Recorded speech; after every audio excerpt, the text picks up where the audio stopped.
Malappuram കോഡൂരിൽ bus ജീവനക്കാരുടെ മർദ്ദനത്തിൽ auto driver Abdul Latheef മരിച്ച സംഭവത്തിൽ ആക്രമണ ദൃശ്യങ്ങൾ പുറത്തുവന്നിരിക്കുകയാണ്. ഓട്ടോ തടഞ്ഞു നിർത്തി വളഞ്ഞിട്ട് ആക്രമിക്കുന്നതാണ് ദൃശ്യങ്ങളിൽ ഉള്ളത്.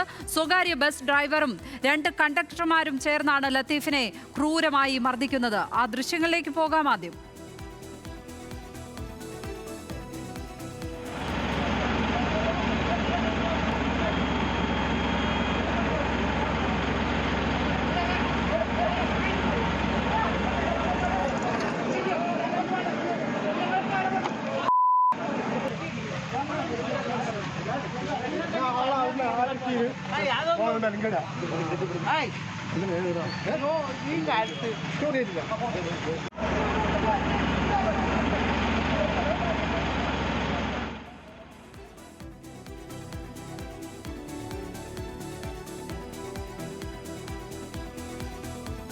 ആശുപത്രിയിലേക്കുള്ള വഴിമധ്യേയാണ് ലത്തീഫിന് ജീവൻ നഷ്ടമായത്.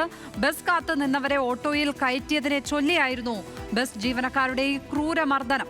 വിവരങ്ങളുമായി ശാന്തകുമാർ വെള്ളാലത്ത് ചേരുകയാണ്. അവിടെ നിന്നും ശാന്തകുമാർ, പലപ്പോഴും സ്വകാര്യ ബസ് ജീവനക്കാരുടെ അതിക്രമങ്ങളെക്കുറിച്ചൊക്കെ വാർത്ത വന്നിട്ടുണ്ടെങ്കിലും അതൊരു കൊലപാതകത്തിൽ കലാശിക്കുന്നത് ഇത് ആദ്യമാണ്. കൊല്ലണമെന്ന ഉദ്ദേശത്തോടെയുള്ള ഒരു മർദ്ദനമായിരുന്നു. എന്താണ് നമുക്ക് ഈ മർദ്ദന ദൃശ്യങ്ങളിൽ നിന്ന് മനസ്സിലാക്കേണ്ടത് ശാന്തകുമാർ? പ്രത്യേകിച്ചും ഇങ്ങനെ ബസ് കാത്തു നിന്ന ആളുകളെ ഓട്ടോയിൽ കയറ്റി കൊണ്ടുപോയി എന്നൊക്കെയുള്ള കാരണം പറഞ്ഞ് നിസ്സാരമായ കാരണങ്ങൾ പറഞ്ഞാണ് ഇത്തരത്തിലുള്ള മർദ്ദനം എന്നതുകൂടി ഓർക്കണം. എന്താണ് ഈ കേസ് പരിശോധിക്കുമ്പോൾ നമുക്ക് മനസ്സിലാകുന്നത്? ഈ പ്രതികൾക്കെതിരെ എന്തൊക്കെ വകുപ്പുകൾ ചുമത്തിയാണ് ഇപ്പോൾ കേസ് എടുത്തിരിക്കുന്നത്?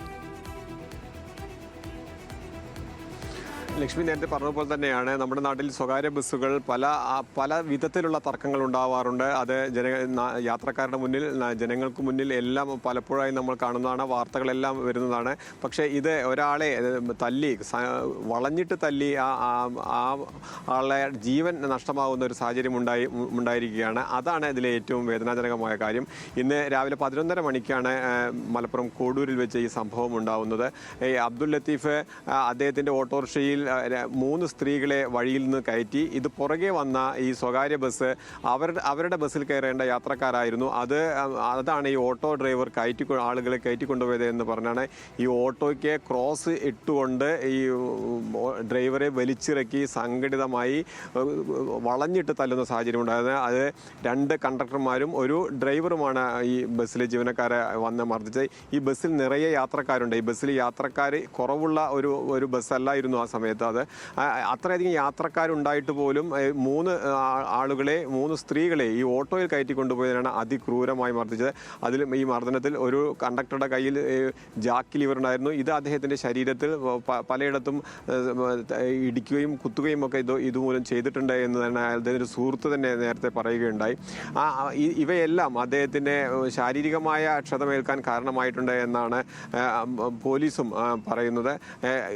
തുടർന്ന് ഈ പരിക്ക് പറ്റിയ അബ്ദുൾ ലത്തീഫ് ആശുപത്രിയിൽ എത്തി ചികിത്സയ്ക്ക് പോകുന്നതിനിടെയാണ് കുഴഞ്ഞു വീണ് മരിക്കുന്ന ഒരു സാഹചര്യം ഉണ്ടായത്. ആകെ 48 വയസ്സ് മാത്രമാണ് അദ്ദേഹത്തിന് ആയിട്ടുള്ളൂ.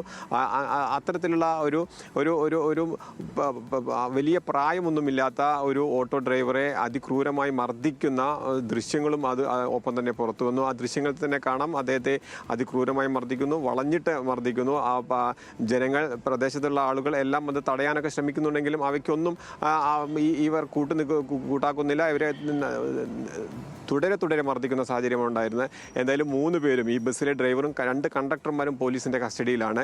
ഇവർക്കെതിരെ ഏത് വിധത്തിൽ വകുപ്പുകൾ ഉൾപ്പെടുത്തണമെന്നുള്ളത് പോലീസ് ഇനിയും തീരുമാനമായിട്ടില്ല. കാരണം പോസ്റ്റ്മോർട്ടം റിപ്പോർട്ട് കൂടി ലഭിച്ചതിന് ശേഷമായിരിക്കും കൂടുതൽ വകുപ്പുകൾ ചേർക്കുന്നതിനെ കുറിച്ച് പോലീസും ആലോചിക്കുള്ളൂ.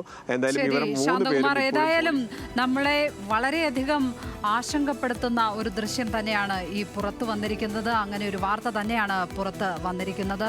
സ്വകാര്യ ബസ് ജീവനക്കാർ ഒരാളെ കൂട്ടം ചേർന്ന് മർദ്ദിക്കുന്നു. അതിൽ ഒരു ഓട്ടോ ഡ്രൈവർ കൊല്ലപ്പെടുന്ന സാഹചര്യം. ഒരു കുടുംബത്തിൻ്റെ അത്താണിയാണ് ഇല്ലാതായിരിക്കുന്നത് എന്നതാണ് ഓർക്കേണ്ടത്. ശാന്തകുമാർ വെള്ളാലത്താണ് മലപ്പുറത്ത് നിന്നും വിവരങ്ങൾ പങ്കുവച്ചത്.